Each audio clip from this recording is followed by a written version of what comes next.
El país aún no se reponía de la guerra llamada de la Intervención Francesa y de la Primera Guerra Cristera de 1874. Ahora tenían otro problema: las tropelías de disque nuevos revolucionarios, que más bien eran rebeldes bandoleros, que se aprovechaban de la situación en que se encontraba en ese momento el país. Y aquí es donde Inés Chávez García, el Atila de Michoacán, aparece a la cabeza. Su devoción, más que su revolución, la de quemar pueblos, como lo hicieron con Apatzingán, Parácuaro, Paracho, Cotija, San José Gracia y Degollado, Michoacán, agregando desmanes, robos y asesinatos.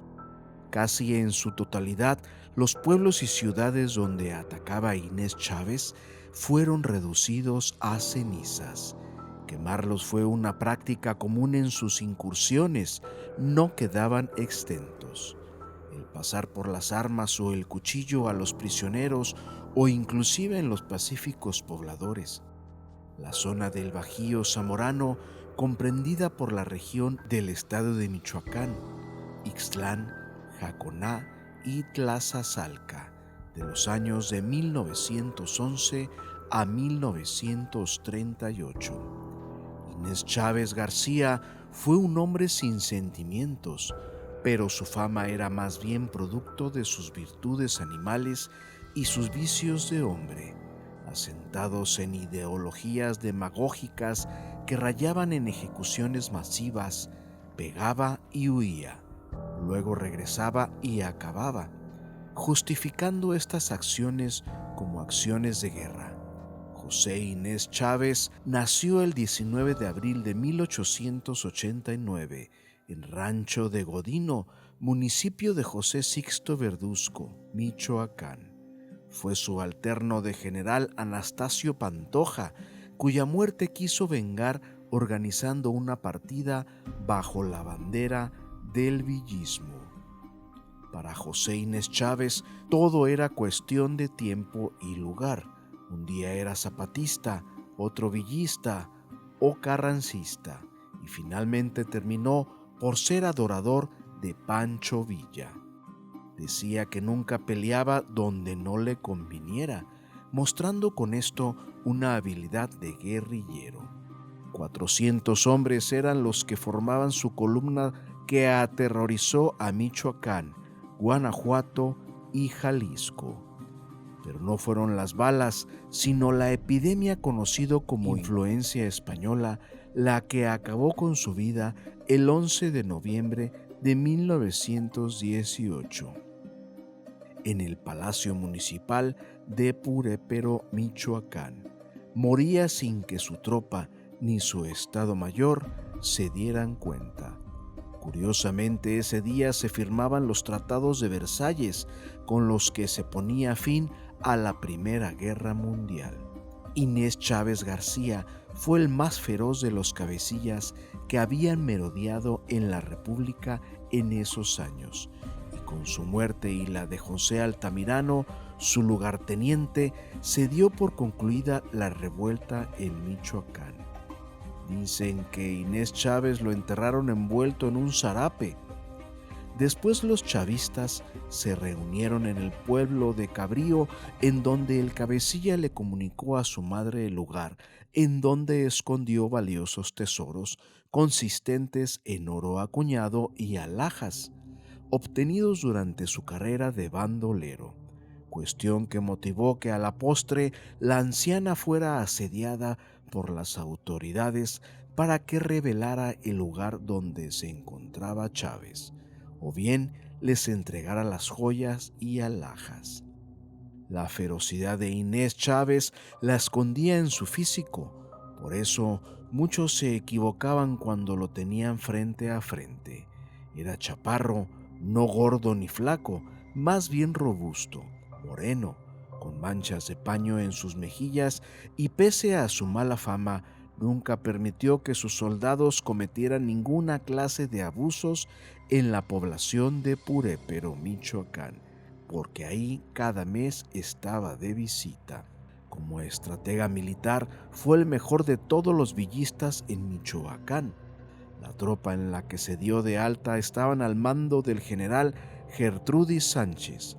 Más tarde, Joaquín Amaro quedó al mando de ellas y a Inés Chávez García le tocó quedar con un importante grado y, por supuesto, bajo el mando directo de Joaquín Amaro.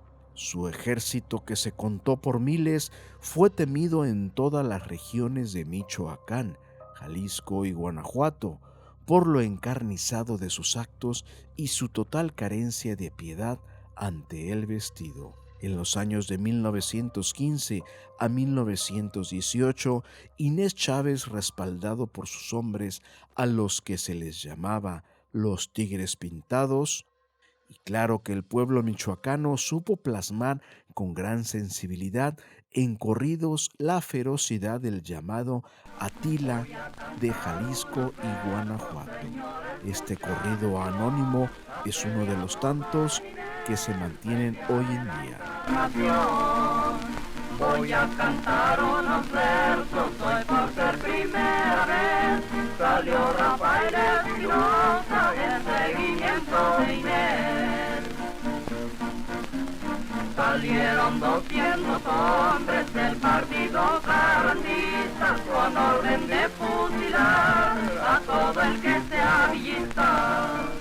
Salieron de Benjamín. Comentan que muchos de sus tesoros están dispersos por varias partes de Michoacán, donde atracó lugares específicos donde pudo ocultar sus tesoros.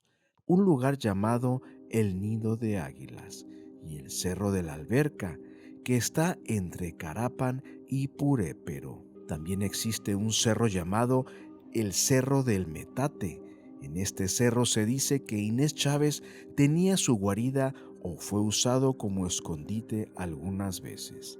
Este cerro tiene más o menos la mitad grandes rocas que por acá les llaman rehélices y que son lo suficientemente grandes como para formar una especie de cueva donde cuentan que se refugiaban Inés Chávez y su pandilla, y además cuentan que allí dejó algunos de sus tesoros escondidos, esperando que algún día alguien quiera ir a buscar uno de estos tesoros que dejó Chávez.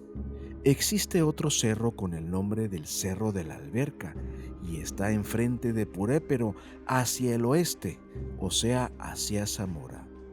Solo, sin esperanza de recibir auxilio por ninguna parte.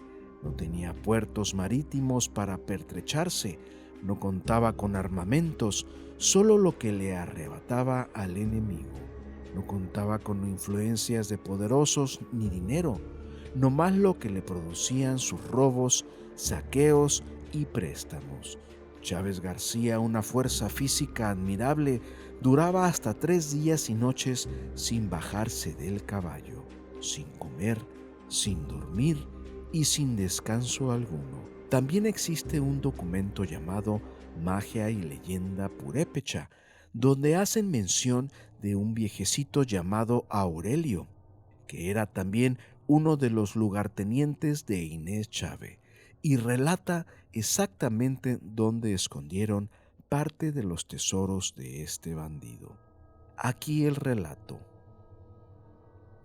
Pasando el llano y en las faldas de un cerro que le dicen el Chivo, existe un pequeño poblado, habitado por rancheros, y antes de llegar a las chozas está un solitario panteón, en donde Inés platicaba sus penas a los muertitos y les pedía que lo protegieran. Al este del cementerio existe un bosquecillo de duros encinos, de esbeltos pinos y tupidos matorrales. Ahí enterramos costales repletos de brillantes centenarios y monedas de plata cuando oíamos de pelear en el cerro de la Curjindá, al norte de Sinciro. En este monte descansan los cuerpos de algunos de nuestros compañeros que cavaron las zanjas, en donde depositamos los tesoros de Inés. El bandido decía: aquí los dejo para que cuiden mis riquezas y nadie se atreva a robarme. hacia el norte del pueblo de Sabina, aproximadamente a unos 4 kilómetros rumbo al Pinal, existe una cueva flanqueada por enormes encinos. Se le conoce como la Surumuta, porque en sus perfumados y verdes pinos crece una planta parásita que adorna a las coníferas y de ahí viene su nombre. Pero ahí no existe ninguna gruta, lo único que se ve es un montón de enormes rocas que le dan un aspecto de peñón. Pues esa peña es la entrada a la caverna en donde se encuentra el inmenso tesoro de Inés, y es el más querido por el bandido. Esa cavidad era nuestra madriguera más segura.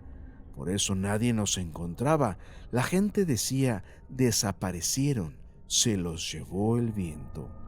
Y comentan que si él sabe con exactitud dónde están todos los tesoros, ¿por qué no va por ellos?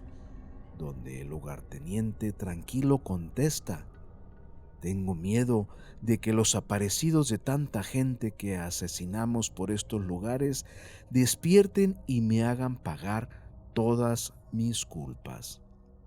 Este anciano, que es uno de los más viejos del poblado, también cuenta que a cualquier hora del día se le ve al bandido entrar a todo galope, seguido por sus feroces compinches a la Surumuta.